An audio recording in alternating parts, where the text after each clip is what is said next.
Halo guys, balik lagi channel gue Henry GVD. Kali ini kita akan mereview dongeng yang berjudul Soul Star Season 3 episode 165. Yang dimana di sini Luffy udah mulai melanjutkan perjalanannya untuk mengumpulkan beberapa prajurit yang nantinya bakalan persiapan ya untuk bertempur bersama klan serangga nih. Jadi dia butuh banyak ya. Ya karena di sini juga Luffy juga udah mulai diincar terus nih sama klan serangga, entah itu dari segi diam-diam ya. Jadi di sini klan serangga itu berarti banyak itunya ya, maksudnya banyak apa namanya sih, koneksinya ya. Buktinya dimanapun Luffy berada, padahal dia udah jadi utusan perusahaan virtual pun tetap aja bisa diserang gitu, meskipun itu bakalan aman gitu. Jadi sistem kayak bekerja sama klan serangga. Nah, di sini contoh kejadian ini guys, dia ini lagi ada di sebuah tempat. Nah tempat itu ada beberapa mayat lah yang nantinya bakalan mungkin dibangkitin lagi sama si Luffy ya, untuk jadi prajuritnya Luffy nanti si serangga. Nah di dalam itu, di pas dia lagi nyari itu ternyata ada mata-mata dari klan serangga guys, dan kekuatannya itu bukan sembarangan guys. Ternyata kekuatan itu udah di ranah apa gitu. Nah, Luffy pun sampai agak terdesak juga nih di sini guys. Ya meskipun kita tahu pasti menang Luffy karena Luffy belum mengeluarkan kekuatan 100%, belum monster-monster juga dikeluarin. Ya kan? Nah, di sini berarti kalau ini terlibat, kalau kita bilang terlibat berarti ada mata-mata di si organisasi ini guys. Ya, yang entah itu menjaga keamanan tempatnya ini ya kan. Nah, tapi yang bertanggung jawab di sini kayaknya enggak gitu. Dia enggak kayak nyari masalah sama Luffy. Berarti ada orang lain, ada mata-mata di dalamnya. Nah, ini pun bisa merusak si perusahaan dia ini guys, atau organisasi dia ini nih. Ya meskipun dia nggak tahu apa-apa, tapi bisa jadi. Karena kenapa gue bisa bilang begitu? Di dalam itu kan udah dijamin ya, ada beberapa orang yang ngelindungi tempat itu. Terus ada master lah. Kalau sampai bisa disusup, sampai bisa dia aja pas mau nolong Luffy aja agak sulit ya. Jadi kayak sistem tuh kayak nggak memperbolehkan, kayak ada aturan-aturan gitu guys ya, yang nggak boleh dilanggar. Nah berarti ini bakalan fatal buat dia ke depannya ya kan. Meskipun dia nggak tahu apa-apa sih ya, berarti dia bakalan malu lah sama perusahaannya di sini.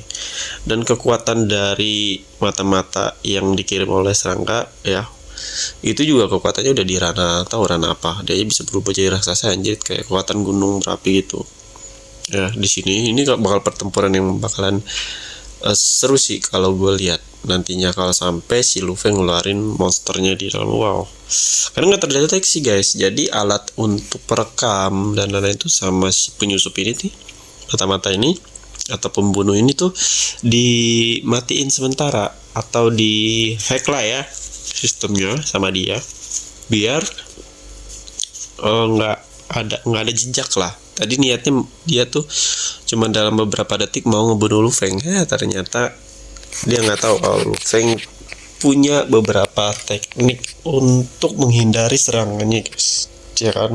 Nah jadi di klan serangga ini kalau gue lihat dia itu mungkin dia karena itu terkenal klan asing, berarti di setiap organisasi yang ada di Bima Sakti itu ada mata-mata dari klan serangga guys ya. Buktinya aja di bumi pun ada, ya, di bumi pun ada, baru masuk tuh, cuma nggak terdeteksi aja. Mungkin dia menunggu kali ya, menunggu kesempatan untuk membunuh si Luffy ini nih sampai nggak berdaya baru. Nah kayaknya sama deh, ini jalan cerita tuh sama kayak di bumi. Mungkin dia datang ke perusahaan ini, di perusahaan B, C, D tuh ya, untuk disuruh kerja di situ untuk menjadi mata-mata guys ya. Karena suatu saat pas dibutuhin tuh mereka bisa dipanggil. Tapi keren banget ya klan serangga ini, berarti punya bawahan yang setia banget ya, sampai-sampai dia bertahan ratusan tahun, puluhan tahun, ribuan tahun ya di tempat itu ditugasin ya. Ya awalnya kayak biasa, mungkin kayak jadi karyawan biasa ya, jadi dia kayak interview biasa ya kan. Di semua perusahaan, di dalam perusahaan virtual pun sekalipun yang kuat, notabene banyak master ya, itu pun disusupin guys. Apalagi di tempat lain, di kerajaan pun gue yakin pasti ada. Di kerajaan kekaisaran yang dulu ngebencinya Luffy tuh, gue yakin ada di situ juga. Jadi di setiap tempat itu ada. Nah ini bakal susah sih buat Lufeng kalau Lufeng sendirian doang.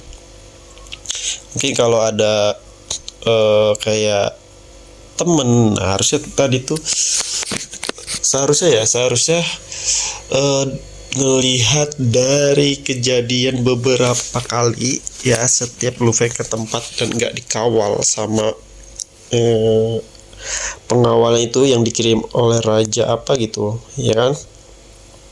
Nah dia kan juga lebih kuat tuh dari Lufeng. Nah mungkin setara nih kekuatannya sama si yang lagi mau ngebunuh Lufeng. Nah kalau dia ikut, gue yakin kok Lufeng nggak akan kayak bahaya begitu. Harus sih kedepannya bakalan mikir ya Lufeng.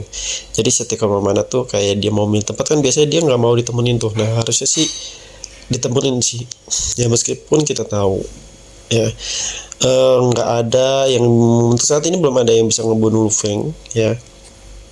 Lalu Lufeng pun masih banyak kayak monster-monster yang bisa dia keluarin sebenarnya kalau di saat kritis lawannya kuat ya. Mungkin pas Lufeng lagi bersemedi atau lagi berkultivasi itu harusnya sih ada dia tuh yang pengawal yang robot itu guys, tahu kan yang manusia robot itu kuat sebenarnya. Harusnya ada dia. Mungkin kalau ada dia nggak akan kejadian seperti ini lagi guys ya, meskipun ada pun bisa lah ya dilawan sama dia. Ini bakal seru nih ya, kekacauan di tempat yang dimana mereka bilang aman, ada master yang melindungi tapi ternyata malah kebalikannya nggak aman, bahkan si penanggung jawab pun nggak bisa apa-apa ya. Nah ini kita lihat pertarungannya nanti nih ngelawan si mata-mata serang ini nih.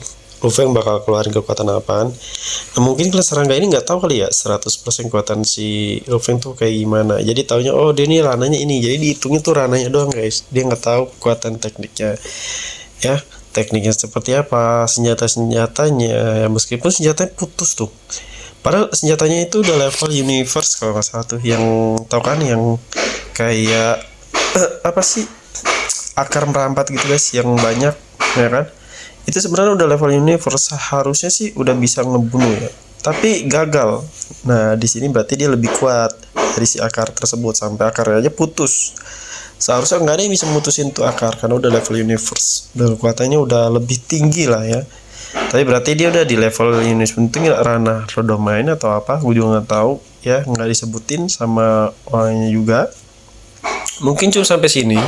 Jadi kalau kalian yang mau belajar desain ilustrasi, desain website, desain grafis, UX UI ya kan, bisa cek di playlist YouTube gua. Di situ juga gua ngajarin bukan hanya skillnya, tapi gimana caranya bisa menghasilkan uang dari skill tersebut ya, bisa buat ngelamar kerja atau bisa sebagai kerja freelance. Terima kasih yang udah nontonin video gua, sampai jumpa lagi di next video.